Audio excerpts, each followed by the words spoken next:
The goddess has feet of clay. Written for my beloved daughter, Robin, on her 40th birthday. At one with sun, sea and sand, a goddess treads to the heartbeat of the land, carries your precious soul in the palm of her hand. In my womb, creation lives. The planet circulates, pulses through my feet. Spiritual vision lights my eyes to the ultimate depth of eternal skies. And you and I meet. From madness you set me free, from the insanity that was the alone, the pointless me, driven by nonsense needs, on the ownership of material greeds, and petty, petty worries that the daily treadmill feeds. Universe without, universe within. How could they ever call such sacredness original sin? And oh, how can I get it right, bringing you into the world, showing you the light? Bring brilliant dawn to your day, point to your best way. Dear God, help me, I pray, how I pray. Lost is the goddess of just a mother, struggling through her harshest day. And I sighed and I cried, and oh, how I tried, and they made it so hard, took so much away, made the miracle more war than play, that not floating on goddess feet we had to do in blood and sweat. Thank you for that goddess moment, though I was not then and I am not yet. It was our pinnacle, our bonding secret, the birth of a mother, a love beyond any other. If I ever did right, if you only knew, it was the day that I gave life to you. Sorry I fell from that place, that pedestal of amazing grace, failed so often, many days, in oh so many ways. Would I, could I restore insight to your own magnificent spiritual height, set you fully alive and free from the inadequacies you learnt from me, from the harm I did, the magic I took away, walking over you with my dreadful feet of clay. Even if that woman suffers a miscarriage, even if that woman tragically makes the wrong choice and gets rid of the life within her through an abortion, or if the baby comes to full term and sees the light of day, cells are exchanged between the mother and the child, living cells, so that after either a miscarriage, tragically, sadly, an abortion, or birth, those cells will remain in your body, ladies, for the rest of your life. You have, and if you didn't know it, you're probably going to start crying. You have living cells of all your children in your body right now.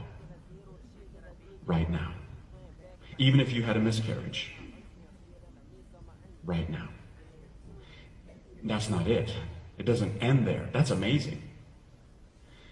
But it also happens the other way. That us, all of us, who come from a mother, we have the cells, living cells, of our mothers in us, in our bodies.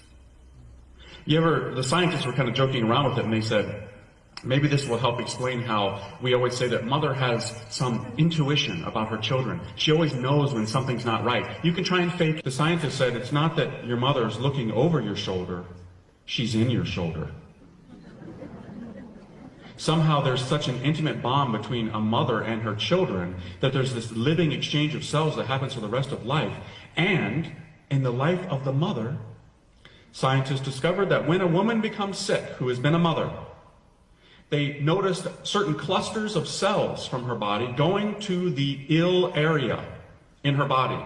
Whatever it was, whatever area, there would be a cluster of cells that would go to this area and would be seeking to make her well, to fight off whether it was a disease, whether it was a sickness, whatever it was.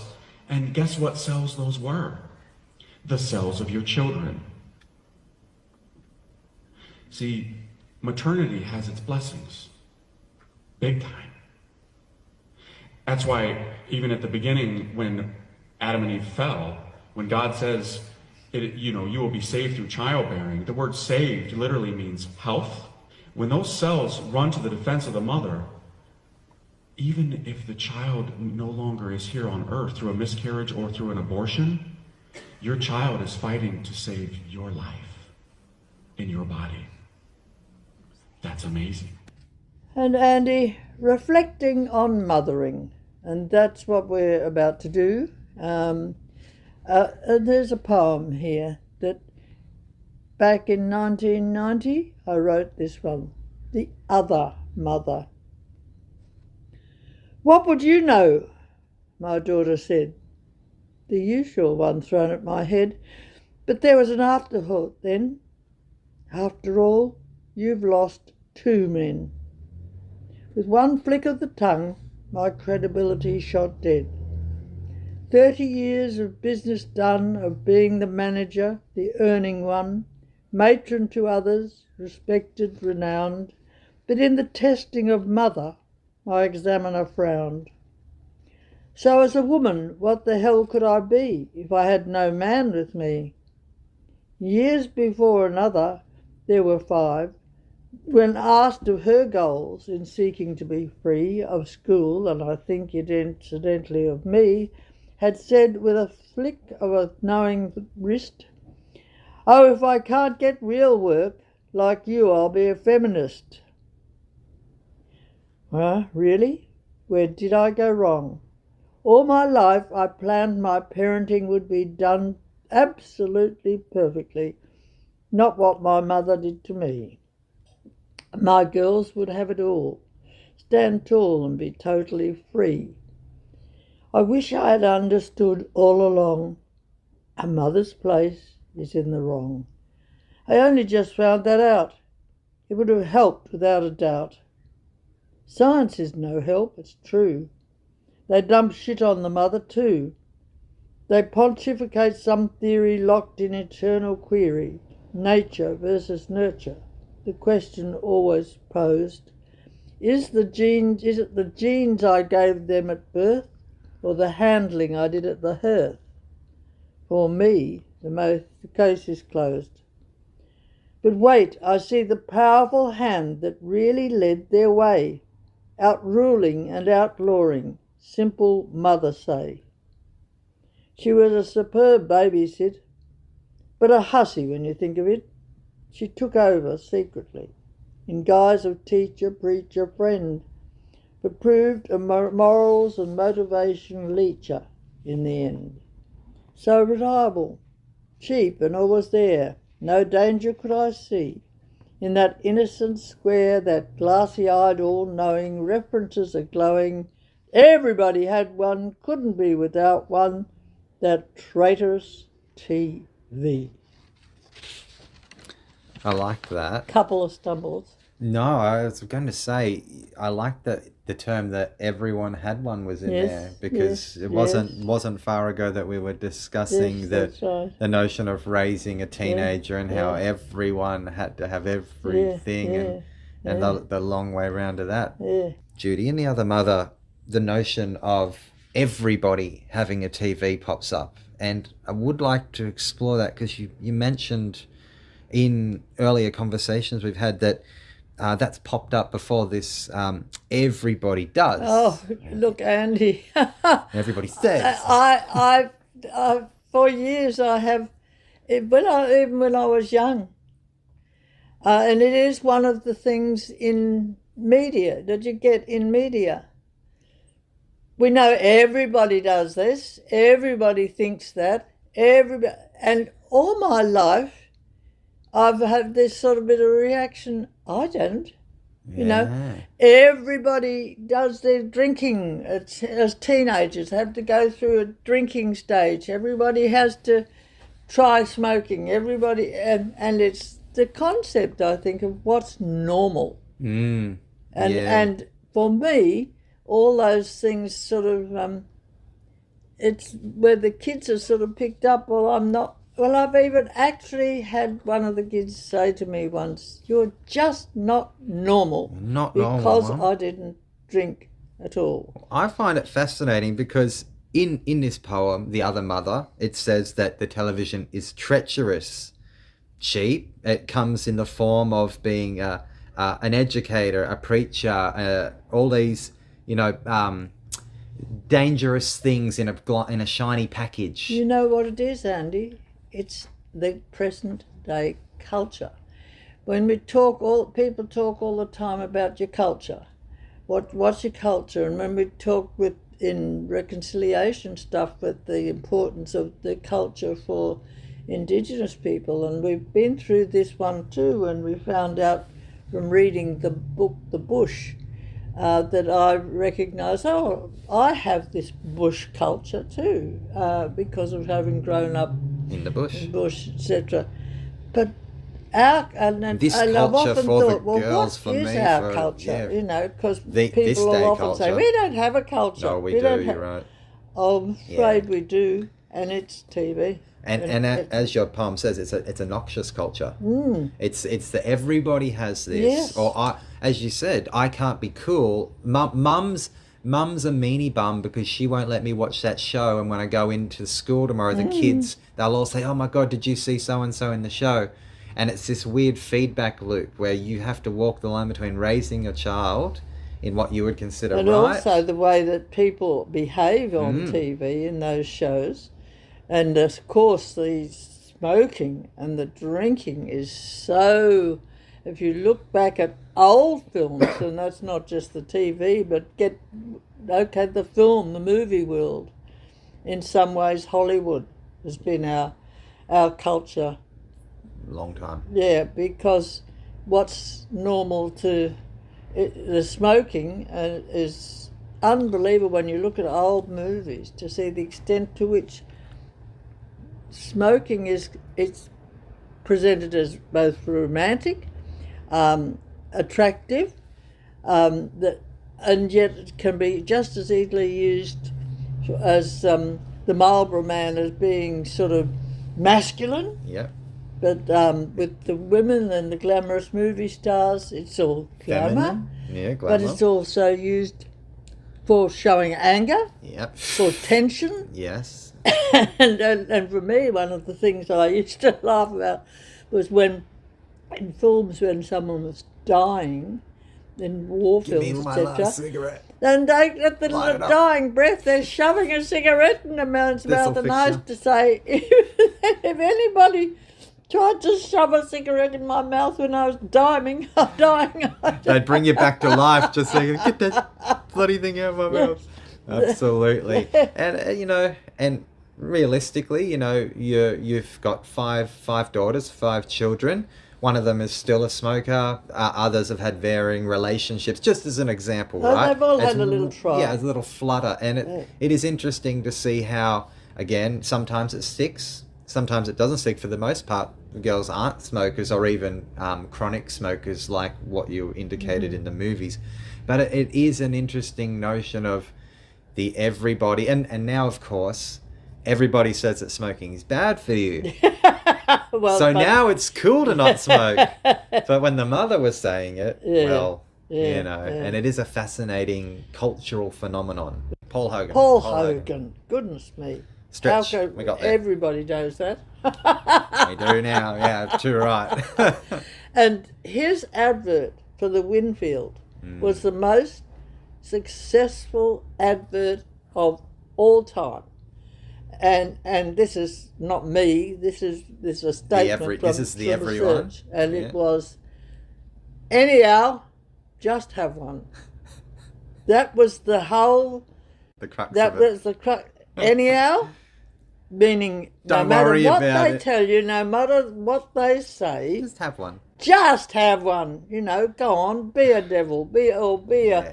Yeah. Take that plunge into the unknown. Yeah. Join everyone. Yeah, yeah. You know, don't want to be an individual thinking for yourself. Yeah, yeah. Join everyone. And it is interesting how the notions of, raising children are lumped into these bigger issues of like smoking or the peer pressure, the everyone, It's in deliberate. that. It's deliberate by the It's not easy. powers that be. It is.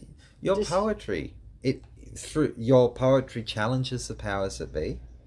It challenges and it explores cultural phenomenon, cultural norms, what should or shouldn't be considered a cultural norm.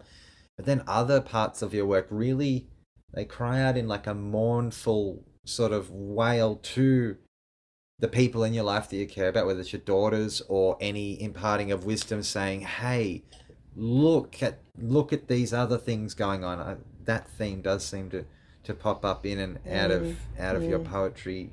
And I mean, the smoking thing has been such a heavy thing in my life because I have never had a cigarette in my mouth. And the reason for that was that when I was very, very small, I couldn't stand the smell of them.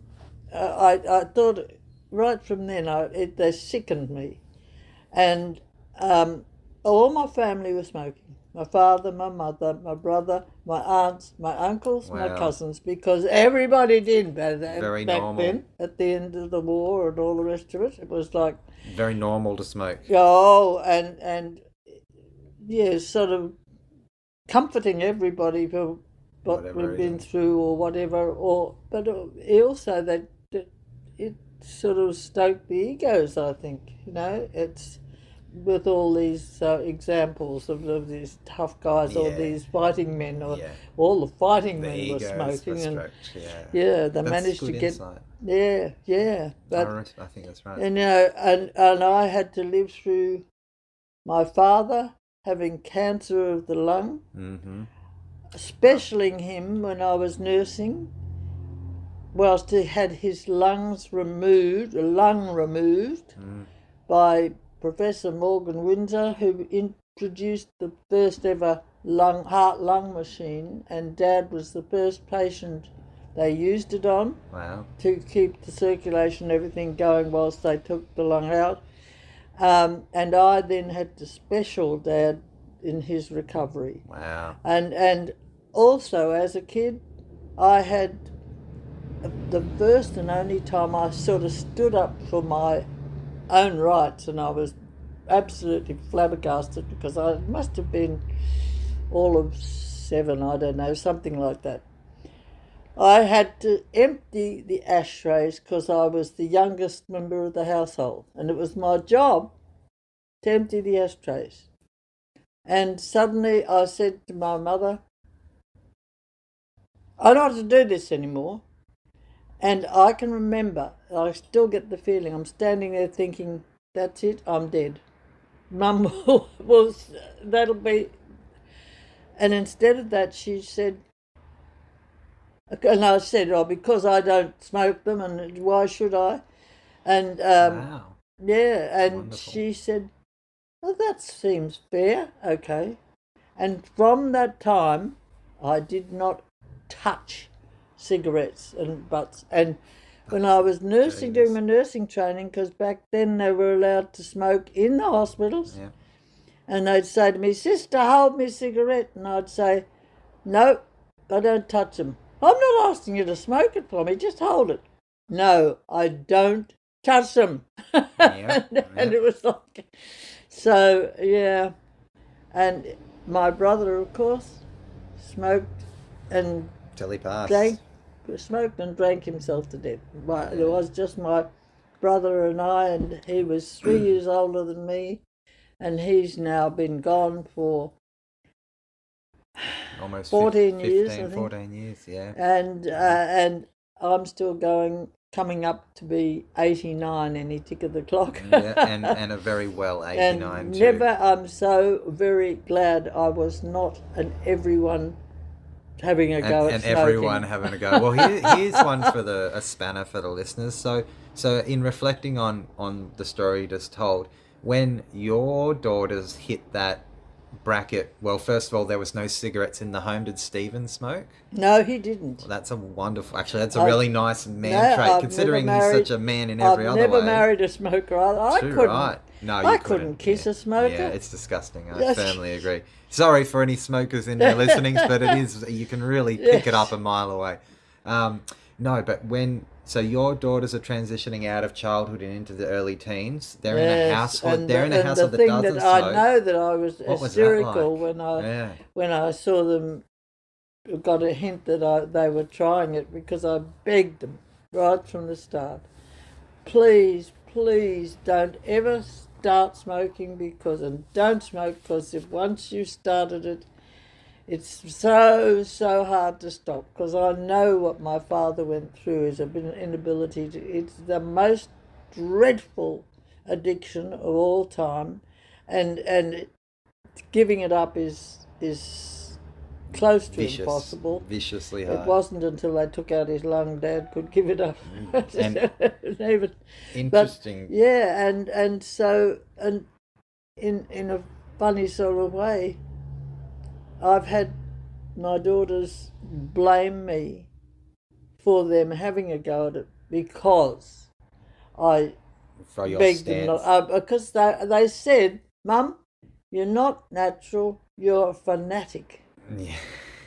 Now, maybe I was I a bit don't know. fanatical, but said you know, beg. I think the word beg is loaded with love and care rather than say like tyrannical oversight or something.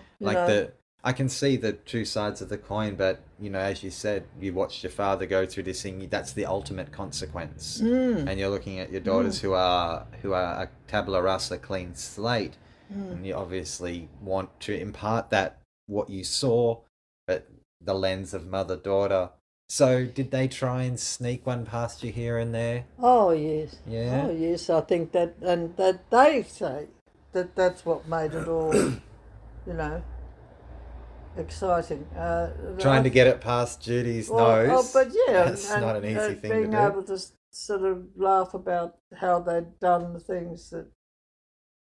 I even used to say, my lovely daughters that don't smoke, don't use drugs, and they would apparently have a giggle. Bonding experience between your daughters all together. Yeah, a little bonding experience. That's another thing I have to look at.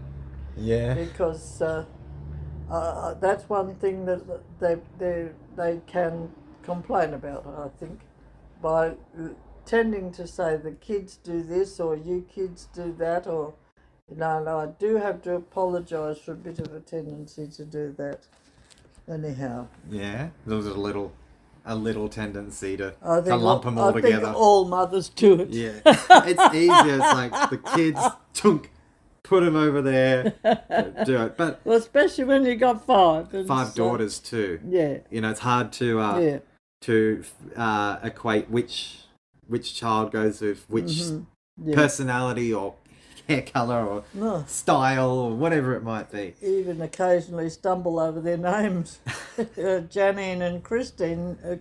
Interchangeable. I used to say sometimes, yes. One of those two. Awesome. I'm glad we captured that bit. And I suppose just off the back of that as well, there is a thread, the not wanting them to sit in front of the television as a corrupting influence, the same as smoking, not so much as health related, but again, a lot of your poetry is critical of thinking about things, thinking about cultural phenomenon or boxes you've been placed in or labels. And but again, Andy, I have to say that, and that's where she was a great mother, babysit. And I have to say, having been very, very busy woman, I was definitely guilty of letting the kids sit in front of TV without really in any way policing what they were watching. But what I didn't allow is for them to always watch at certain times, regardless of whether it was, whether they should be doing homework or whatever. They must watch these particular things like the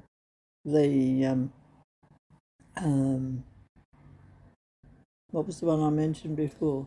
Oh, the Neighbours one. Neighbours, yes, but back before Neighbours, there were it's like Sutherland's and the Shortman Street and stuff like that. Old school, yeah. Yeah. They liked that, or yeah, that was did. Something they liked to watch. And of course that got a terrible expectation on mothers in that. The bloody, that's another one which the TV sort of showed these mothers as being sort of that's how you be a mother, able to have everything all done at once and look beautiful, yeah, and be sort of sweet and smiling and have all the reusable nappies cleaned, have the pie baked, and be sitting down for a cup of tea by 10. Yeah. Not possible. No. Not possible. That culture. Midwifery was a great experience in many ways, but there were sad moments back in the day, especially when it came to unmarried single mothers. They were not treated well, and they faced removal of their babies for adoption, whether they liked it or not. So do not let them nurse the babies because they'll want to keep them. So it was like they were always lined up for adoption, supposed to be lined up for adoption, and just don't let them see them, don't let them nurse them, because they'll want to keep them. Really? Mm. So there was a culture for unwed mothers, and there was a very bastardization. Yeah. And that was not a church place. This was in the bloody government. It's a Brisbane State Hospital sort of thing. Yes, I won't mention the hospital. Really? So you're... was a part of the, And you're looking for a place to birth safely, somewhere where you can bring your husband in, and at the same time you've got to sort of navigate these very prickly... Yes. And when I went to Canterbury, pregnant and about to have this child, and I had what are they, not a paediatrician, a gynecologist, obstetrician. Looking after me, and he had said, Stephen could come in and all that, for the birth. And when we turned up at Canterbury Hospital, they said to Stephen, well, you can go now. And he said, oh no, I'm staying. They said, what? And then they got on to the matron. This is Canterbury again, a government hospital. Mm. Got on to matron. She came storming down. Said, who said the man could come in? Then one of the nurses said to me, what are you, a pervert, that you want your husband watching this? Really? And I said, no, I'm actually a midwife. Of course. And they said, what? You should know better, for God's sake. This was the mindset of keeping the man separated from the woman in this period. It seems so strange and cruel compared to how birthing goes today. And Stephen was the best time of Stephen's whole time with me was when he was with me through those births. And I,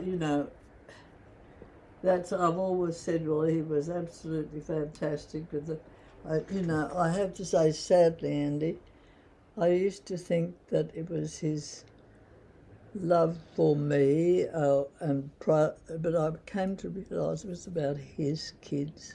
Wow. I came to realise that, as I've said, it was actually that even his pride in me when I was giving birth, like you had the children. This is like my child, Because Wow. he used to say that he wanted to have 14 kids or something. So he had a real passion for children. Oh, It's to very- have them. Very Yeah, progressive. just to have them, not for the Not kids to when raise they them or arrived. anything else, but just No, to... because then he would say, as babies, well, they're no use until they can do something. Wow. You know, so Wow. and try shut them up. They used to say, he used to say about Robin, put her out in the shed. You know, when she was crying, he never got up. They were trophy children. Oh, But yeah, no, he joined you in challenging the establishment. Man, it must have been yes, awful. So yes. your first child would have been Robin in the early 60s? 59. 59. I don't know. I was married 59. Had Robin in 61.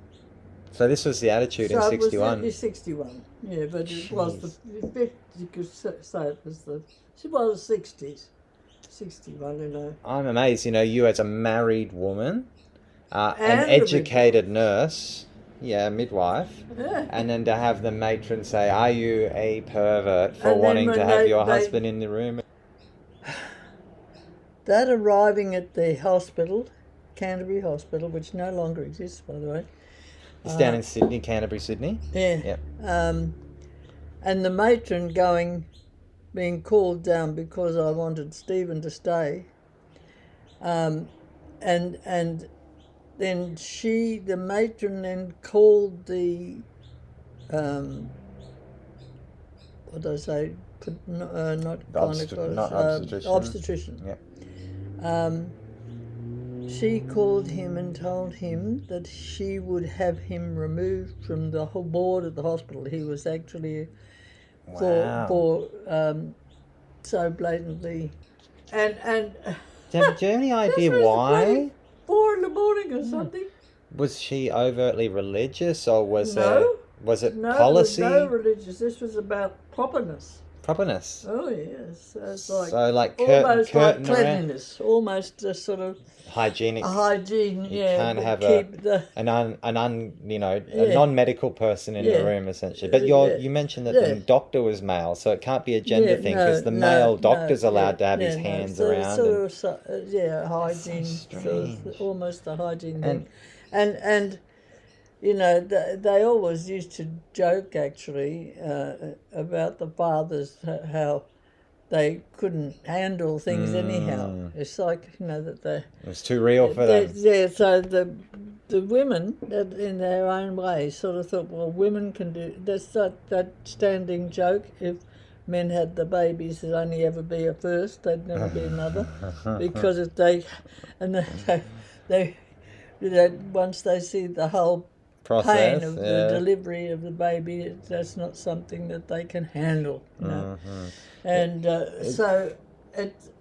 It's almost a reverse. It's one place where a woman can be, so at this time anyway, in early 60s, one place where the women were in command, where, because it's a very male-orientated world. Oh, yes. Very fascinating. Yes. You've got a male doctor, but the matron is the boss. Oh, I will yes, have and you not removed from just the board. as an obstetrician, he was a specialist. He wasn't just a GP even.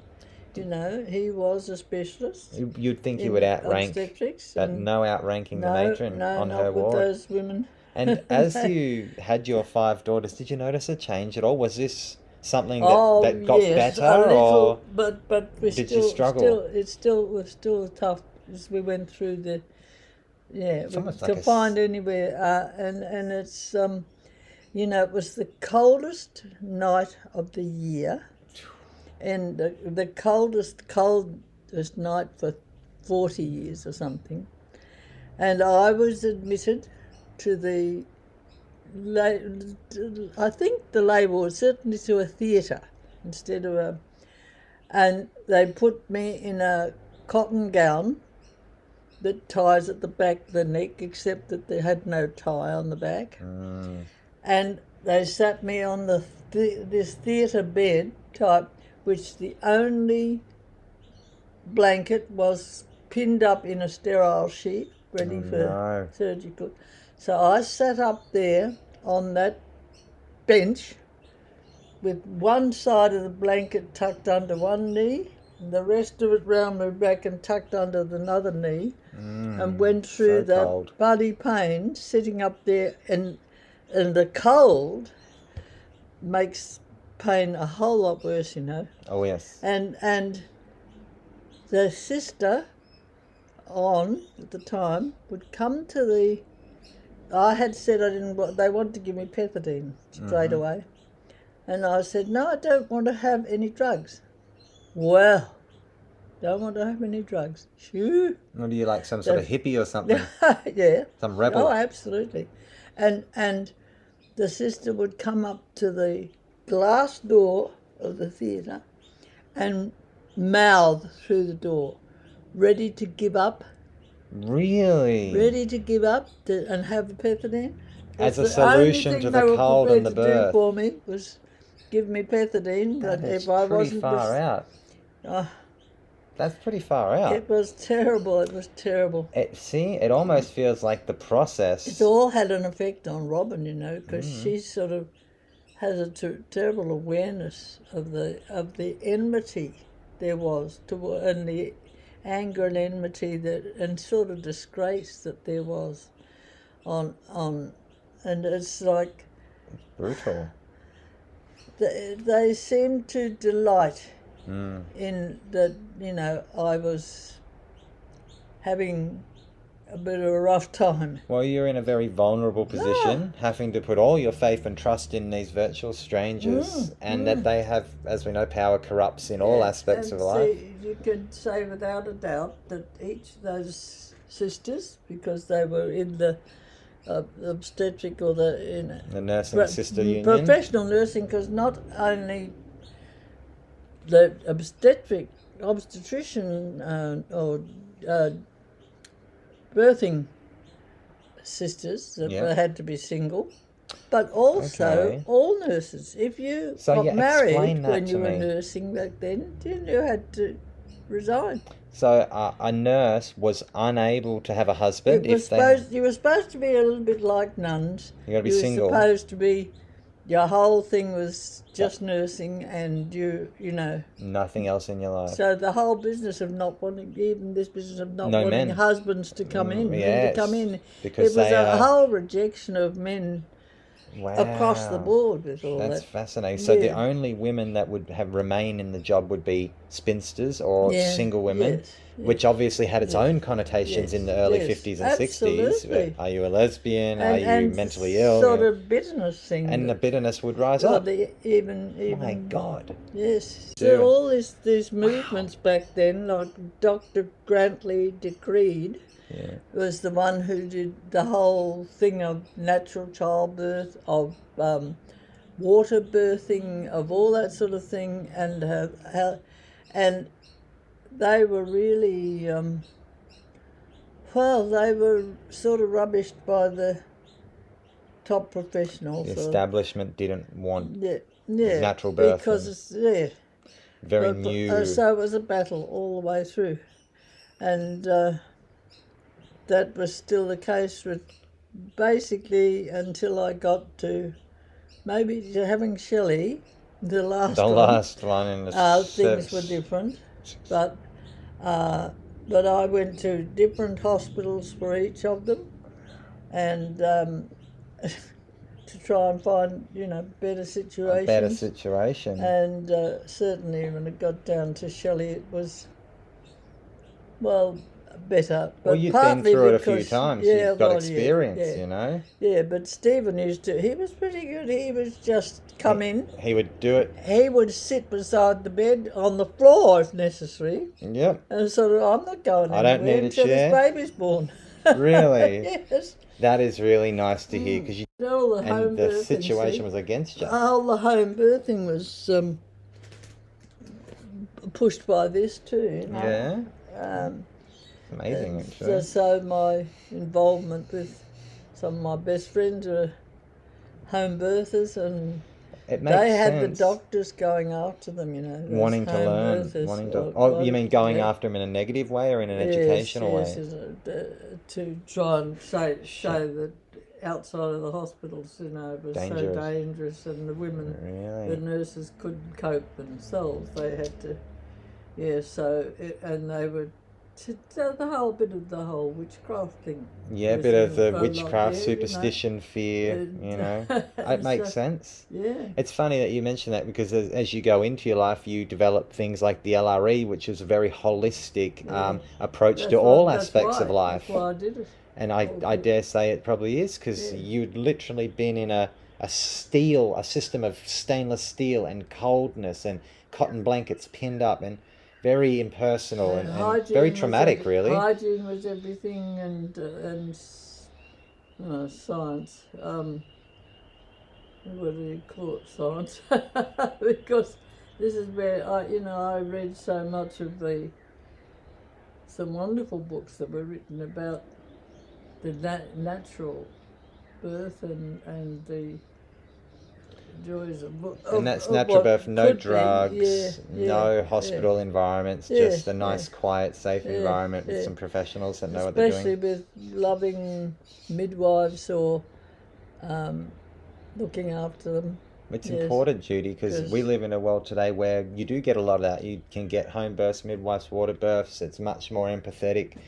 And it probably, I would dare say, it would be people like yourself and that repeated pattern of impersonability, cold, sterile, that has brought about this birthing revolution now. Not yourself, but every one of yourselves. It's still millions of women. Anything that's institutionalised has got a way to go. Yeah. With my nursing home and the battle against that, and even in the aged care situation generally. You're still going with that, and your experience with disabled young people. When I had my nursing home, one of the key moments, we had the health department inspecting all the time, and we had a retired child welfare nurses as the inspectors. Okay. And one in particular, Miss Martins, very much the classic single,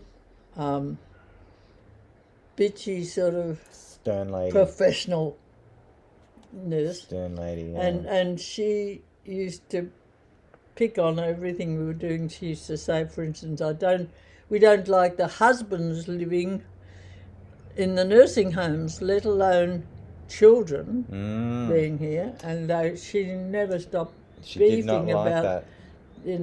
She would love to have been able to forbid me to have the kids there, but they couldn't quite get to that. Make it happen. But she eventually said, on one occasion, because I built up a reputation of having one of the best nursing homes in Sydney. Coloronga was really notorious. That's really good. And mostly because of its homeliness, because it's compassion, because of the whole is Miss Martins. Yeah.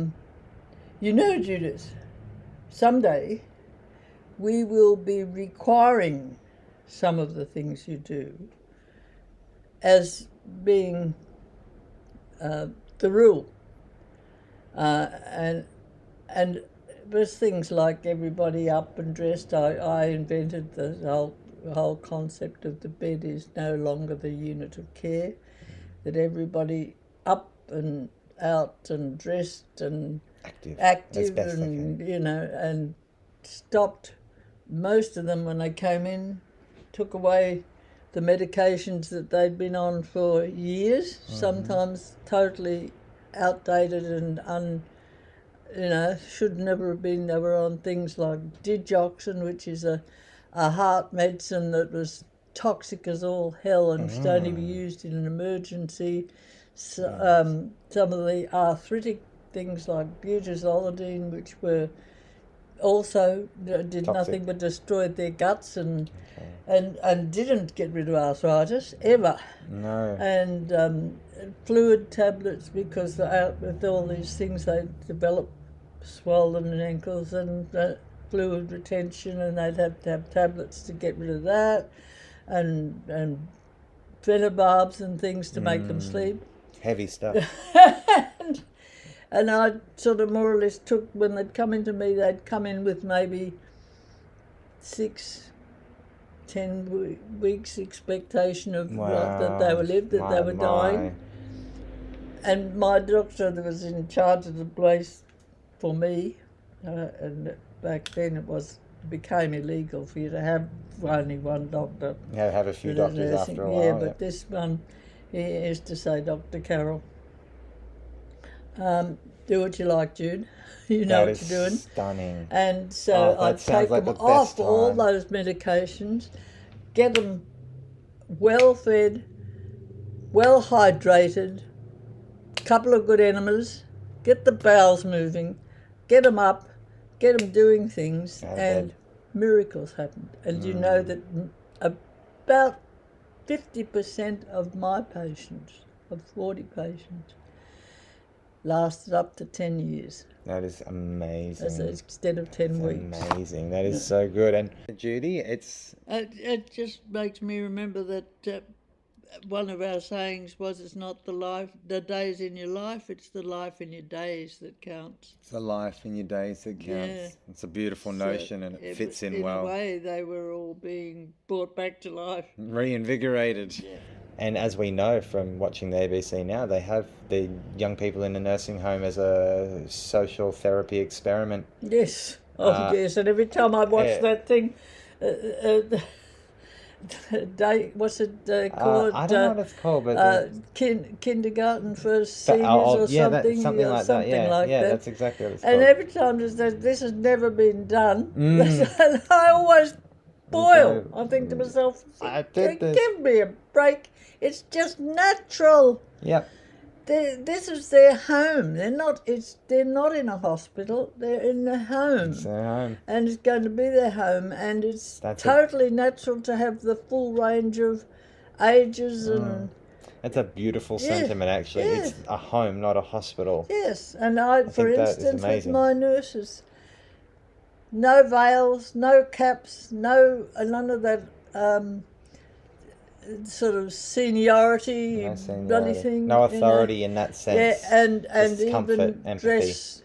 dress uniform if you like, but neat and tidy, but there for the patients, not for some status. Yes, it's not a status thing. Yeah, and it's anyhow. So when this Miss Martin said that someday that the health department would be enforcing, that was the word she used, enforcing some of these things that you do. It was a big thing for her to say. It's almost like a compliment. But what she doesn't realise, it filled me with terror. Because I realised, oh my God, the only way that bureaucracy can enforce the humanities is with things they can measure, things they can make rules about. So if everybody isn't out of bed by 9 o'clock in the morning, that could be big cross. Bad mark. Jeez, if someone didn't have their shoes, they were still getting around in slippers, and bad mark. That is terrifying. Because it steals the essence of what it's about. It really was a big lesson to me, and I see it in this day and age. I see the same thing happening. Bureaucracy, rules and regulations, trying to control the humanities, the empathy, the reason why someone does something. Yes. It's like the soul's being taken away. All the health things and all the... In all of those things. Yes. Oh, I think that's actually beautiful wisdom, actually, from someone who's seen the journey. Learning. If I had a learning at all, it was that. Wow. And it learned the very hard way. And I actually, with the book here, we're talking about this whole nursing home thing, all caught up into the midwifery and but it's all part of the same. It all intertwines. It does, right. And it's all been part of my journey of learning. And now you're an elderly person. Things, yeah. You're all three of the things. Yeah, and here I am. I find myself in this day and age. One of the tragedies is having put so much of my life into producing something special in the nursing home world that I now myself am terrified to go into a nursing home and or a hospital, and that's shocking to me. That is shocking. Yeah. That the ultimate thing now to feel would be fear. Yes. Rather than anything else. Wow, it is a glaring omission as to the situation of bureaucracy and of institutions, nursing homes, care homes. And I dare say that many would agree. And it's not to say they're all bad, and it's not to say that all the people work there don't care and all that, but the system tends to act against the humanities. Yeah, well, it's privatised, it's for money, so sadly every one of those people is a dollar sign. To be measured, to be, as you said, costed, so, fascinating. Anyhow, this has all started with talking about having my children. Well, having the children in the home, I suppose having the children born, but then having them in the home as well as the whole journey. Well, that's the best part. We can chop and cut and change it to get the story narrative-wise. And of course, when it comes to my children, well, Robin, of course, being the first, she, in some ways, copped the worst. And she certainly has her own memories of the actual trauma and the antagonism, and she picked up on that. She's often talked about remembering that in the labour ward, that they were sort of angry with me, and picked up that she came into an angry world somehow. That's amazing. That is amazing. And that's one of the things you do learn about. If I've learned anything by having children, probably the number one thing is that thinking that you are totally responsible for or able to create these children is to deny, first and foremost, that each of them already has an amazing degree of personality, and you look at the whole thing. I looked at one stage in the nursing days when I was saying, I don't know, these 5 kids I've got, and they're all so different, and yet they've been born to the same parents and raised in the same situation, and I looked into the whole astrology thing, and to my amazement, I found that both my husband, who was an Aries, me, who was a Libran, Robin, who was a Cancer, Janine, who was a Scorpio, Christine, who was a Sagittarius, Vanessa, who was a Leo, and Shelley, who was also a Libran, which is amazing because I often said over the years, Shelley and I had some sort of understanding on some sort of wavelength. And I used to say, if she scratches, I itch, or if I itch, she scratches. Wasn't quite like that, but it was more like that. I like and that. That's something you can't manipulate, you can't create, you can't decide. And when Robin, the little Cancer, but she was so independent from the start. She wanted to get out and walk, she wanted to stand, she wanted to go, push me off and get away, and then came Janine, and she used to snuggle into me and just close out the world, and just the only place she wanted to be was buried in, and I used to call her Bunnykins, because she buried into me like a little bunny, bunny, and in the chest. Hung in there and hid away. As they were so totally different. Sure, what I tried to teach them, the mistakes I made, they will have all affected them. Of course. But number one is that they all start off with their own agenda. Their own souls. And need to be really, my mum used to say, you treat all your children the same. which is a scream because she had my brother and I, and she treated us so differently, unbelievable. But yeah, and it's like, no, you can't do that. How can you do that? You cannot treat everyone all the same. A little girl that's trying to push away and get away from you, one that's burying herself in and hanging on to you. How are you going to treat them exactly the same way? It's to treat them the same way as to deny their essence, isn't it? All that they bring with them. And then, of course, there are the places in the family. The oldest has a very different pattern from the youngest. Very different. And very different circumstances that they come into. Very different things going on, which have an enormous effect. Of course, almost like a domino. That you're in. Then the middle one has the whole thing off.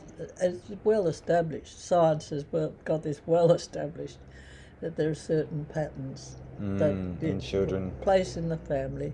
As even the fact that there were 5 of them gradually, as against say being an only child. Very different situations. Right? Very different situation, actually. It's like. So there are many factors that you don't have much control over. And so, I think I have to say apologies to my children that I didn't ever know or understand that from the start. Because definitely, again, the religious stuff, the church stuff taught us, spare the rod and spoil the child. It was like one of the things that I turned against in Christianity was the whole thing of that children are born in sin, So right from the start somehow or other, and there's much in that church teaching and that is about controlling the kids, dealing with them, treating them somehow as a problem that needs to be solved or something. Okay.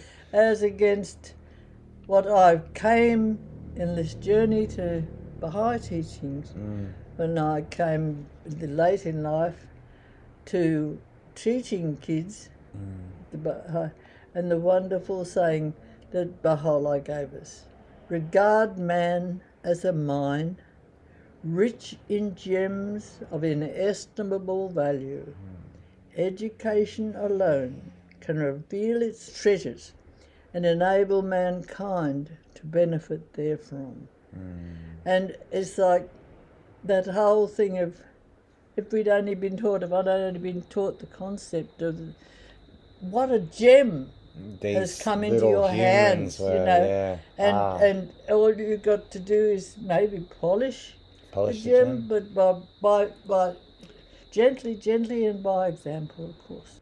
And I want to apologise to my beautiful daughters that I never realised and what beautiful gems they were, and indeed they were. Oh yes, and the kids, I mean, do you feel they in some ways they feel that they've had it hard being raised in a nursing home, and when people probably think, oh yes, that must have been disgusting, but there were lots of wonderful things about it. They had 40 sort of grandmas, and can you imagine how the patients all doted on them? I can imagine. Can you imagine how the staff doted on them? Yes, I can. They would never be walking around that place and not, wouldn't be bored. Find someone. What do you want? What are you looking for? When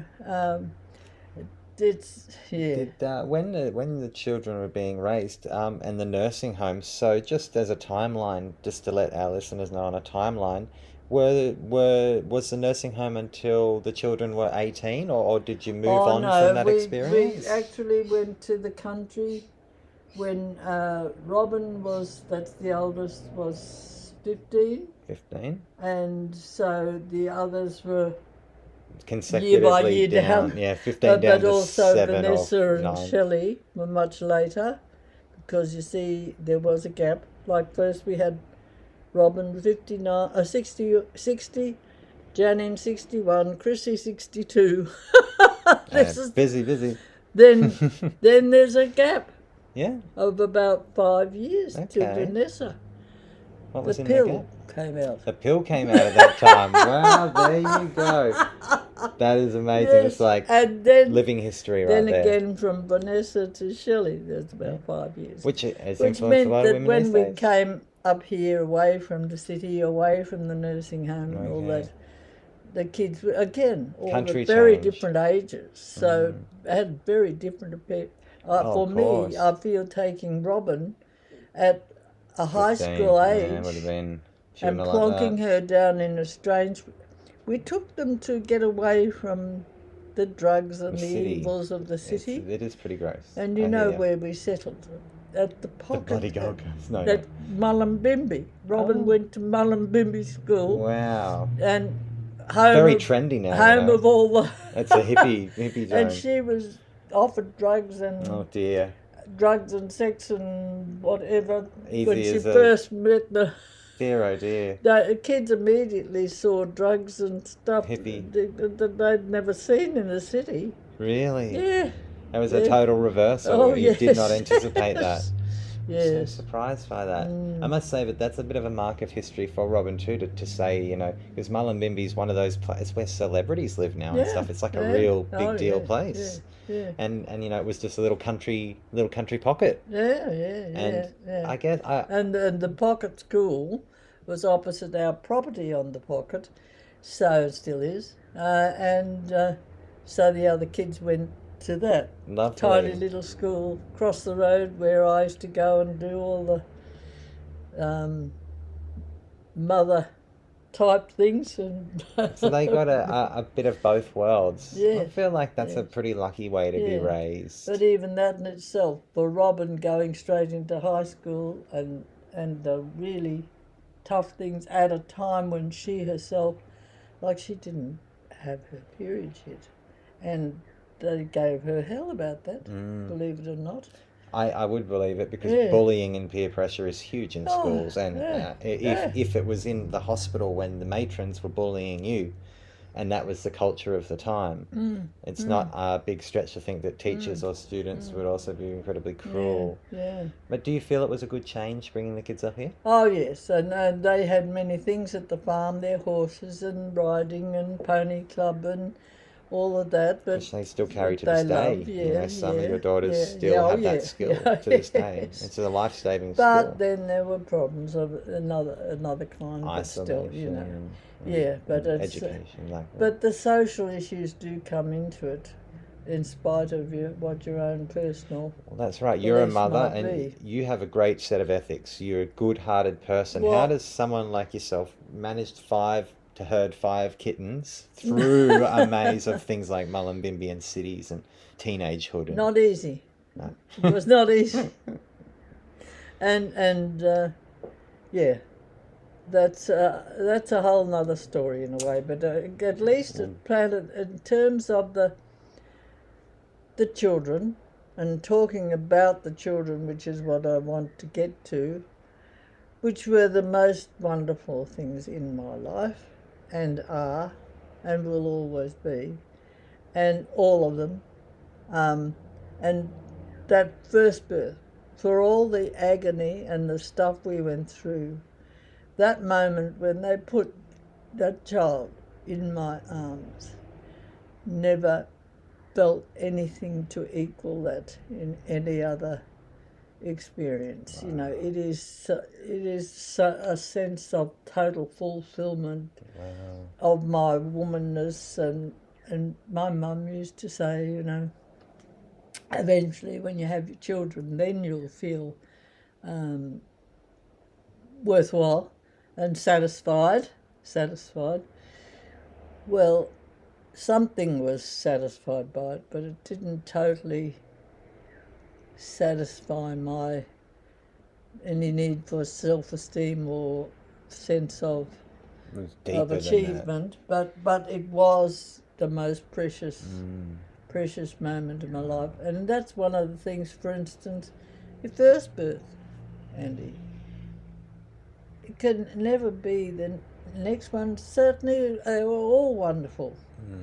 But it's like your first kiss, I guess, or your first anything. First anything. Yeah, it's just can't be equalled by this great mountain that you've climbed, and then you've reached the summit of this experience. Yes. And I suppose each birth would be its own incantation of that experience, with its own trials, tribulations, joys. Again, because of the circumstances that were going on in our lives when each of the others were born, take it right down to the end where, with Shelley, unbelievably exhausted. Wow. With all these years of running a nursing home and having these children, and for goodness sake, people talk in this day and age about having puerperal insanity or sickness from birth traumas, etc. And they talk about it when they've had one child, and it's like, I look back now and think, I wonder how much of the insanity I was living through by the time I got to poor Shelley. Yeah. Has it splashed off? Yeah, it's like, and exhaustion, And I mean, when I was having her, I had uterine exhaustion. I had a long, slow labour. Yeah, long. And my uterus just wouldn't want to do Didn't this want to anymore. do it It's anymore. like, It'd gone from being an experience, I've got this, to I don't know if we can keep doing this, Stephen. This might be the last one. Did Stephen want to coax you to have more after Shelley? Was he like, hey, No, you both accepted that was the line? Verbalised it, Never actually verbalised That's it. pretty respectful, actually. But just, drew a line for you. Just whenever there was a slip up with contraception or the birth control, an opportunity that maybe a window was open. That was so it was hard to say no at times when. Well, no, I think you did very well, because as we've mentioned in earlier episodes, you and Stephen remained together for 25 years throughout the entirety of those children's lives. Yes. And they were allowed to experience whatever a normal else home. They've had two parents, and for the kids. Yeah. Both parents were there, and I always remember Vanessa saying, after our divorce, saying to me, you don't understand, Mum. I've lost both parents. And she said, I can never separate you and Dad in my head. Wow. You're Mum and Dad to me. And so to say, well, Mum's Dad's gone and it's it's just Mum now, it's like it doesn't work. Doesn't fit. I've lost you both. Yeah. So don't identify you on your own as just. There was an adjustment period. That was a great insight by that one, Vanessa. Yeah. I think it's quite nice though as well. It has like a little bit of you guys must have did a very good job. Yeah. For them to see you that way, I don't think we Mum did, and Dad, but I don't think anyone can probably look back and say, well, we're good parents. Oh my goodness. I don't know. I've met your daughters, and I think they're good. They're good people. My daughters are good people. There's some pretty crap people in the world. Some of that's probably in spite of in spite of their raising. I don't know. A little bit of the star sign, a little bit of the raising, a little bit of nursing home, a little bit of this. How do you make? You got to break some eggs to make a pancake. Yes. That's how it goes. Or as Dr. Phil always says, no matter how thin you make a pancake, it's flat on both sides. Yes. Passing on. Oh, you birth them, and you bear them, and you feed and you prepare them for a sacrificial journey known as life. You care for them, share with them, try so hard to be there for them through the ups and downs, the victories and the strife. You ache when they reject you, smile when they protect you, dodge it when they dump on you each day. But they can never understand you. Old fool, they'll likely brand you. What would you know? They will taunt at the wisdom that you flaunt, And you're picking on them when you talk that way and insist on interfering with their play. But you know that with your passing they will weep and then start asking why they never thought to notice who you were. Their own young bring them pain. Life will echo back again, and memories and wiser thoughts will stir. In this sentimental phase, they might even sing your praise. A good parent they might grudgingly confer. Life's roses do smell great, but at graveside they come too late. Grief-stricken, we do wish we had done more. But through death's backward haze, if we too direct our gaze, we'll see the mother that we never really knew before. The following poem by Judith Light explores the intergenerational patterns of parenting. Deja vu, my mother said. My mother said, daughter, my daughter, into your hands from me, here is a gift you cannot resist. My mother said, your mother says, is there no end to it? Ah, there's the rub of it. When will my mother ever be done? My mother said, your mother says, the echo goes on. The legend of they in propaganda's sway. Propaganda's dictionary say is loaded language to produce emotional rather than rational response. Once upon a time, there was an old woman, a mother of mine indeed. When I asked her about injustice, man's cruelty to man, persecution and exploitation in travail of both female and male, her fairy tale assurance to me was, my dear, they would never let that be. Not God, the one omnipotent, bountiful He. Through life's journey, all grown up, I worked it out. I came to see. She meant our leaders, the lawmakers, those powerful men at the top. Looking back down history, sadly it came to me. She was fooled. Was no such protection. She never saw the gap between say and do.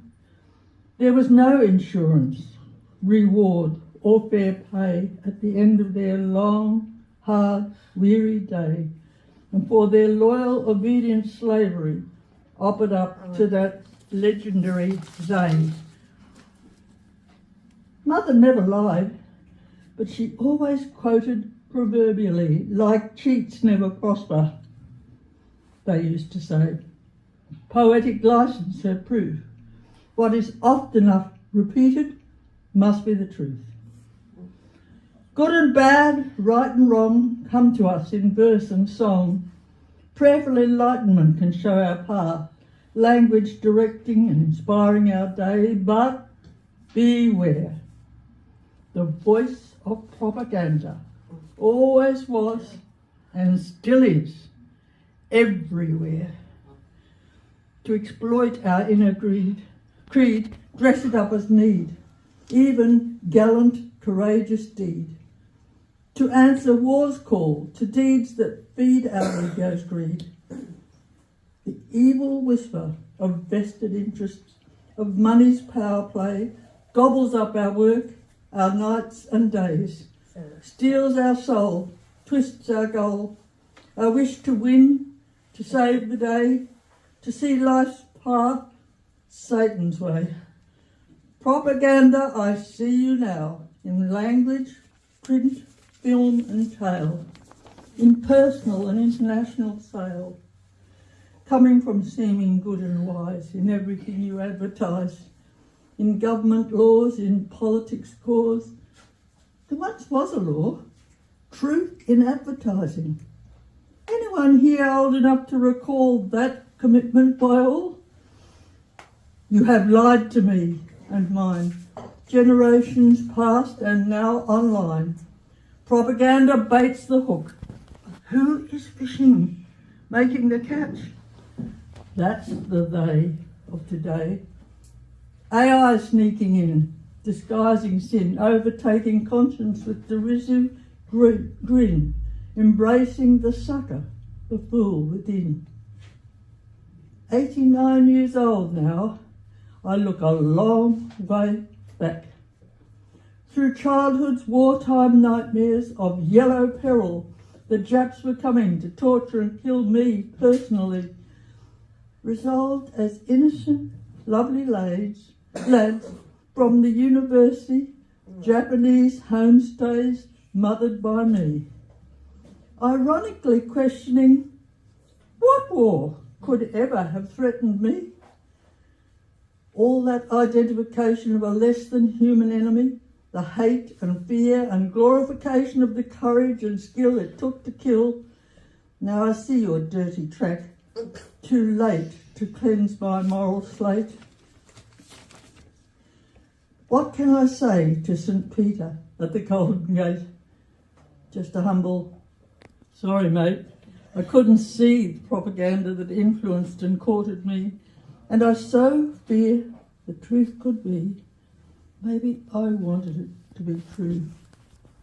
The fight for truth is hard to do, to go against the mob, the normal, the everyone wants to be. Propaganda's ace in its pack of lies and illusion leads to terminal confusion. Was I a good mother, raising my 5 girls? Today's propaganda says a mother's place is in the wrong. Ridiculed, her mother say, don't drink, smoke, eat that way, don't give your precious body away. Fun spoiler, they say. Wowzer, what would she know anyway? Take that nanny shit away. Mum, the war against their salesmanship, their propaganda, I'm losing it.